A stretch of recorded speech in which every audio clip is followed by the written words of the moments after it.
Donald Trump se declara no culpable ante un tribunal federal de Miami.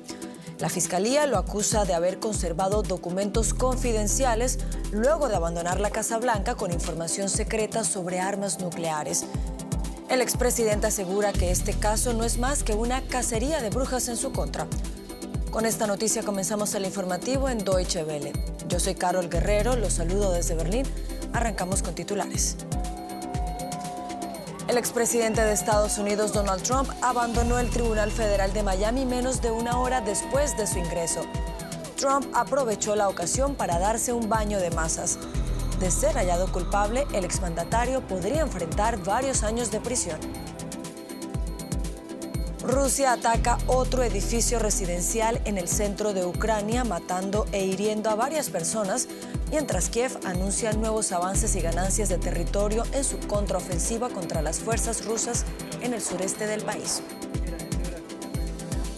En Colombia, los 4 niños hallados con vida en la selva amazónica 40 días después de sufrir un accidente aéreo deberán permanecer hospitalizados 2 o 3 semanas más.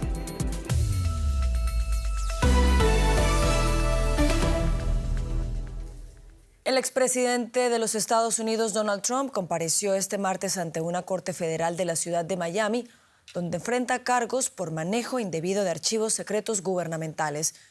En su declaración ante el tribunal, Trump rechazó los cargos de retención ilegal de decenas de estos documentos y de obstruir los esfuerzos de las autoridades para recuperarlos. El expresidente quedó en libertad sin medidas cautelares. Esta es la primera vez que un exmandatario estadounidense es acusado por un tribunal federal. La fiscalía sostiene que luego de dejar el sillón presidencial en enero de 2021, Trump se llevó a su mansión de Mar-a-Lago en Florida varias cajas con documentos clasificados. Siguiendo cada detalle de esta comparecencia del expresidente de los Estados Unidos, Donald Trump, se ha encontrado el periodista Philip Crowther, a quien saludamos a esta hora en Miami. Philip, buenas tardes para ti. ¿Qué nos puedes contar sobre lo que ha pasado en la corte? Buenas tardes. Ha sido una presencia bastante corta de parte del expresidente Donald Trump, de un poco menos de 50 minutos aquí dentro del edificio que ven detrás de mí. En estos poco menos de 50 minutos, el expresidente se declaró no culpable de los 57 cargos. Eso fue de esperar. Y ahora ya está de camino al aeropuerto para volver a su club privado en New Jersey. Pero antes, una parada más para Donald Trump, y ustedes a lo mejor conocen este sitio, el restaurante Versailles, aquí en Miami, un sitio cubano muy conocido, muy importante para candidatos republicanos, y en ese momento cabe recordar, claro, que Donald Trump es el favorito ahora mismo para la candidatura republicana a la presidencia en el año 2024. Esa presencia corta de Donald Trump justo antes, pues su llegada con muchos de sus fans, porque eso es lo que son aquí a las afueras del edificio, y también luego cuando salió de este edificio también vimos a gente corriendo detrás del carro en el cual se encontraba Donald Trump. Tuvimos una colega nuestra de la agencia AP al interior de esta sala que nos contó que el expresidente estaba durante esos 47 minutos con expresión muy seria, con los brazos cruzados. Esos son algunos de los detalles que tenemos, porque imágenes no existen, no hay foto, no hay vídeo, no hay audio tampoco. La prensa no ha podido entrar, pero solo la prensa escrita. Imágenes no habrá.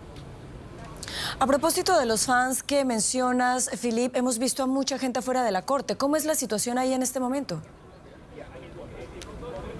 Sí, muchos partidarios de Donald Trump se han encontrado aquí, ya se está calmando la cosa, pero hay que decirlo, ha sido un día con bastante calma aquí, con algunos enfrentamientos verbales entre los partidarios de Donald Trump y algunos que han venido aquí para celebrar este juicio, para celebrar el hecho de que Donald Trump se encontró hoy mismo delante de un juez aquí en la Florida, pero no hubo enfrentamientos físicos. Eso es muy importante. Pero mucha gente, muchos miembros de los medios ellos como nosotros, unas centenas, y lo mismo del lado de los partidarios de Donald Trump, unas centenas también, con muy poca separación entre nosotros y ellos, también poca separación entre los partidarios de Donald Trump y los que vinieron aquí para festejar este caso penal. Al final, lo más importante, no hubo enfrentamientos físicos entre ellos. Philip, ¿cuál crees que será el impacto de este caso en la campaña a la reelección de Donald Trump? Bueno, hasta ahora no ha habido un efecto real en la campaña porque Donald Trump sigue siendo el favorito del lado republicano, sigue su campaña electoral y él sigue siendo el favorito en esta campaña electoral del lado republicano, y también es un candidato que ha sabido sacar ventaja de todos estos casos penales en Nueva York y también aquí en Miami, los sondeos que suben, también las donaciones que suben para Donald Trump. Ha habido ventajas para él.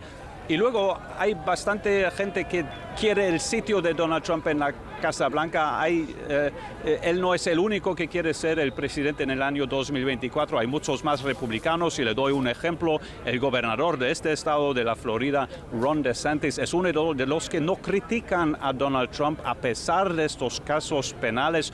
Todos lo defienden en este momento, o casi todos, aunque hay que decirlo de manera bastante clara, ahora es un buen momento en teoría para criticarlo, pero vemos un partido republicano bastante unido en este momento.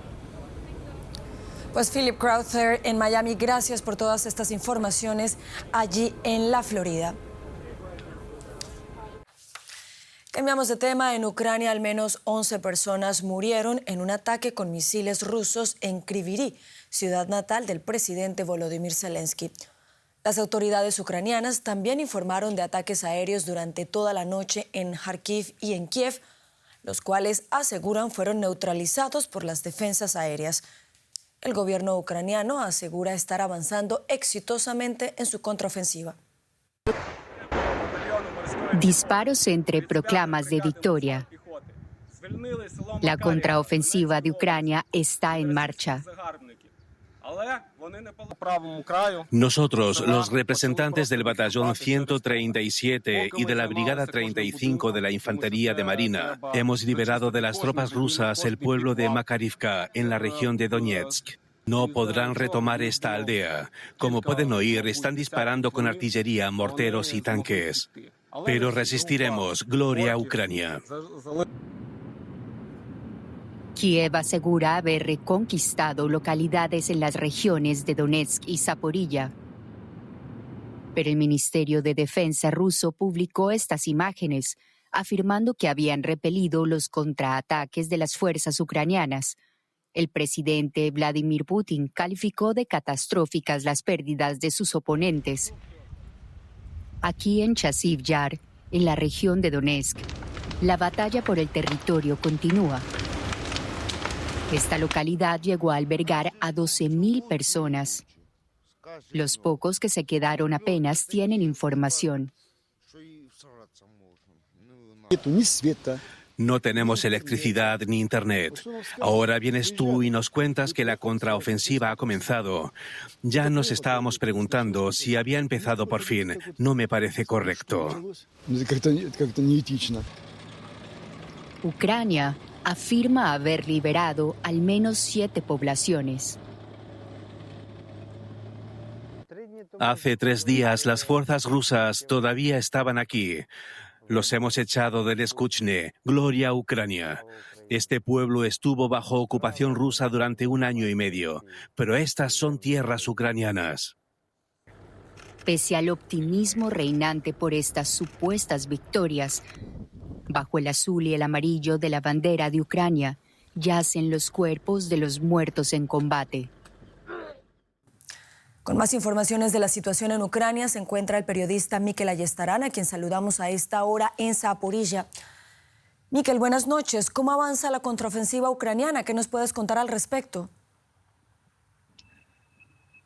Según los datos del Ministerio de Defensa, las fuerzas ucranianas habrían logrado liberar al menos 7 aldeas en los últimos 7 días. Se trata de un avance que es más simbólico que estratégico, pero realmente ha traído ánimo a las tropas y ha traído también ánimo a la población ver esas imágenes de nuevo de sus soldados izando la bandera ucraniana en lugares que tenían los rusos ocupados desde el comienzo de la guerra. Ya hemos oído cómo por parte de la OTAN siguen muy de cerca todo lo que ocurre, confirman este avance ucraniano, pero también advierten que esta ofensiva va a ser larga y va a ser sangrienta, porque en esta parte sureste del país, el frente sureste en el que nos encontramos, es donde Rusia precisamente tiene más fuerte toda lo que es la línea defensiva. Por lo tanto, estamos solamente en el comienzo, se han producido esos avances y, sobre todo, lo que tienen las tropas ucranianas es presión por parte de Occidente. Quieren demostrar que las nuevas armas que les están llegando realmente son efectivas y pueden marcar una diferencia sobre el terreno. Miquel, hoy se cumple, entre tanto, una semana del rompimiento de la presa Nueva Kajovka. ¿Cómo es la situación 7 días después de esa catástrofe?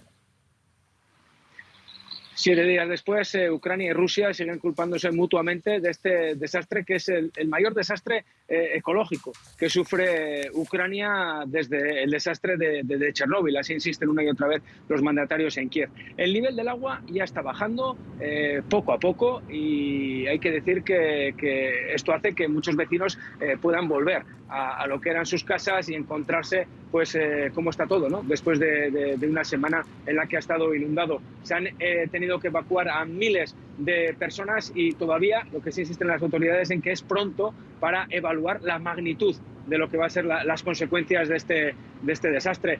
Nosotros hemos pasado varios días en Jersón, hemos visto ya cómo se empezaban a ver los animales muertos, muchísimos peces muertos también, y por eso lo que están haciendo las autoridades es alertar del grave riesgo que tiene ahora también a nivel de salubridad. Es un gran desastre. De momento, ucranianos y rusos siguen culpándose y los que pagan una vez más son los civiles. En este lado de la orilla del Dnieper son los civiles, sobre todo de Jersón, de los barrios más cercanos al Dnieper, que se han convertido en una auténtica zona cero, porque son barrios que todavía, a día de hoy, una semana después, siguen cubiertos por el agua. Miquel, ahí estarán en Zaporilla, Ucrania. Gracias por estas informaciones. Gracias a vosotros. Vamos ahora con un resumen de otros hechos que también son noticia en esta jornada. El director del Organismo Internacional de Energía Atómica, Rafael Grossi, afirmó estar muy preocupado ante la posibilidad de que la central nuclear ucraniana de Zaporilla quede atrapada en la contraofensiva de Kiev. Desde la capital ucraniana, Grossi advirtió que una rotura en el depósito de agua de la planta podría provocar una pérdida en su capacidad de refrigeración. El secretario general de la OTAN, Jens Stoltenberg, declaró durante un encuentro en la Casa Blanca con el presidente Joe Biden que las fuerzas ucranianas están haciendo progresos en su contraofensiva frente al ejército invasor ruso. Stoltenberg espera que los líderes de la Alianza Atlántica anuncien un incremento de su ayuda militar a Kiev durante la cumbre que tendrá lugar el próximo mes de julio en Lituania. Turquía anunció una nueva reunión este miércoles para abordar el posible desbloqueo por parte de Ankara del ingreso de Suecia a la OTAN. Al encuentro en la capital turca asistirán representantes de Turquía, Finlandia, Suecia y de la Alianza Atlántica. La OTAN ya aprobó el ingreso de Suecia, pero falta la ratificación del Parlamento turco. Y la OTAN realiza las mayores maniobras aéreas de su historia. 10.000 soldados y 250 aviones de 25 países sobrevuelan por estos días los cielos de Alemania. Para simular la respuesta a un posible ataque contra un miembro de la OTAN, los vuelos discurren principalmente sobre el Mar del Norte y el Mar Báltico. El objetivo es fortalecer las capacidades de la alianza tras la invasión rusa de Ucrania. Pero la idea de efectuar estas maniobras ya surgió hace 5 años tras la anexión de Crimea en 2014. Y nuestra redacción política sigue con detalle los primeros pasos de estos ejercicios históricos. Paola Álvarez, desde el estudio parlamentario, nos da las claves de los primeros días de estas maniobras. El ejército y el gobierno alemán hablan por el momento de un éxito, aunque saben, estamos todavía en el día 2 de los 12 que van a durar estas titánicas maniobras calificadas ya por todo el mundo como una demostración de fuerza de Alemania y de sus aliados de la OTAN. Es precisamente también esa interpretación la que provoca más críticas, vienen sobre todo de organizaciones pacifistas que denuncian que tanto la dimensión como el supuesto sobre el que se producen estos ejercicios militares parecen perpetuar la retórica de guerra y hacer hacer un llamado a la militarización. En esa dirección se pronunciaba también hoy el líder de la izquierda en el Bundestag, que pedía practicar más la paz y menos la guerra. Es la misma base que viene dividiendo también a la sociedad alemana cuando se habla, por ejemplo, del nivel de implicación o de apoyo militar a Ucrania, y es precisamente en Kiev donde con mejores ojos se están viendo estas maniobras, ya que cualquier arma en este momento, también la de la moral, parece base a la hora de enfrentar esa esperada contraofensiva. Por el momento, en el ejército alemán insisten que las maniobras no van en contra de nadie, se preocupan, eso sí, por minimizar el impacto en la aviación civil. Por el momento se han visto afectados, aunque poco, los aeropuertos de Hamburgo y de Frankfurt. Y ya nos acompaña Paco Furió, lo que quiere decir que pasamos a la información económica para hablar de la región. Paco. Así es, Carol. Vamos a nuestra región porque la presidenta de la Comisión Europea, Ursula von der Leyen, está de gira por América Latina. En su agenda figura el acuerdo comercial con Mercosur, que lleva años gestándose. La Unión Europea confía en cerrar este tratado con el bloque formado por Brasil, Paraguay, Uruguay y Argentina. Tras su paso por Brasil, hoy fue recibida por el presidente argentino Alberto Fernández en Buenos Aires. Von der Leyen afirmó que el acuerdo político con el Mercosur tendría que concluir antes de que termine el año. Por su parte, Fernández indicó que quiere cerrar el acuerdo y afirmó que ya presentó temas puntuales a sus socios del Mercosur para destrabarlo. Y para saber más sobre esta visita europea a Latinoamérica, conectamos ahora con Ignacio Bartesagui, director del Instituto de Negocios Internacionales de la Universidad Católica de Uruguay. Gracias por atendernos. El principal objetivo de la Unión Europea es cerrar un acuerdo ahora con Mercosur. ¿Cuál es el mayor escollo en esta negociación y hay motivos para el optimismo tras la visita de von der Leyen ayer a Brasil o al contrario? ¿Qué tal? Buenas noches. Sí, hay motivos de optimismo en el sentido de que se está discutiendo el tema, pero siguen existiendo también barreras importantes dado a lo que Lula ha expresado, que no está de acuerdo con los nuevos compromisos medioambientales que propone la Unión Europea, algunos de los cuales, como decía el informe, afectan la exportación de algunos productos bien relevantes del Mercosur hacia la Unión Europea, porque son medidas de frontera que aplica la Unión Europea. Quiere decir que algunos bienes que hoy se exportan al bloque europeo podrían dejar de exportarse, y eso tiene un impacto económico relevante. Entonces, la visita de la presidenta de la Comisión Europea es importante, se lleva a cabo en el momento correcto, antes de la reunión de Bruselas, de la CELAC y de la Unión Europea, pero todavía no se destraba el acuerdo, no se destraba porque Brasil no está dispuesto a asumir estos compromisos y se corre el riesgo también de que Brasil proponga abrir la negociación en otros capítulos más allá del medioambiental, y eso podría alargar un poquito más las negociaciones. Por otro lado, la Unión Europea dio a conocer hace poco un plan de inversiones en Latinoamérica para contrarrestar la influencia china. ¿Cuáles son los sectores y países que más se van a beneficiar? Bueno, definitivamente algunos de los que está recorriendo en este momento la presidenta de la Comisión Europea se van a ver beneficiados. En la Argentina hay oportunidades. Se trata de energías renovables, se trata también en algunos casos de potencialidad en el gas, se trata en el caso de Argentina del litio. Hay, por supuesto, en estos sectores muchísima potencialidad. La pregunta es si la Unión Europea va a estar dispuesta a invertir este monto que mencionó la presidenta de 10.000 millones de dólares, que es mucho dinero, si está dispuesta a invertirlo sin grandes condicionamientos. El problema que muchas veces se tiene con estas inversiones es que se exigen condicionamientos de desarrollo sostenible que quizás la región no cumple y se pierde nuevamente una oportunidad. Pero no cabe duda que en este momento que atraviesa Europa por la guerra en Ucrania, América Latina es un aliado para Europa, es un aliado para la Unión Europea en el área energética, en los alimentos, en algunos asuntos claves de la agenda global. Por lo tanto, el acuerdo Mercosur-Unión Europea hoy es mucho más importante que comercio, ¿no? Va bastante más allá y yo creo que esta visita de la presidenta lo confirma. Ignacio Bartesagui, muchas gracias por estas informaciones. Con todo gusto. Y la tasa de inflación en Estados Unidos sigue ralentizándose. En mayo cayó hasta el 4% interanual, casi un punto menos que en el mes anterior, empujado por el descenso de los precios de la energía. Esto suscita especulaciones sobre la posibilidad de que la Reserva Federal deje sin cambios la tasa de interés por primera vez desde marzo de 2022, cuando empezó a ajustar su política monetaria. El dato se dio a conocer durante una reunión de 2 días de la FED, en la que definirá sus próximos movimientos de cara al futuro. Pues hacía 2 años que la inflación no estaba tan baja, se ha rebajado a más de la mitad tras el pico de junio del año pasado. Ana Nieto, ¿son todo ya buenas noticias? Hay buenas noticias y hay otras que no lo son tanto, pero la buena es que la inflación interanual en su totalidad se ha rebajado y lo hace gracias sobre todo a una formidable caída de los precios de la energía que se notan en los hogares y también entre quienes manejan un auto, por ejemplo. También empiezan a moderarse los precios de los costes de algunos servicios, algo que no había pasado hasta ahora. Los precios de los alimentos han crecido en mayo un 0,2%, cuando en los 2 meses anteriores se habían estabilizado.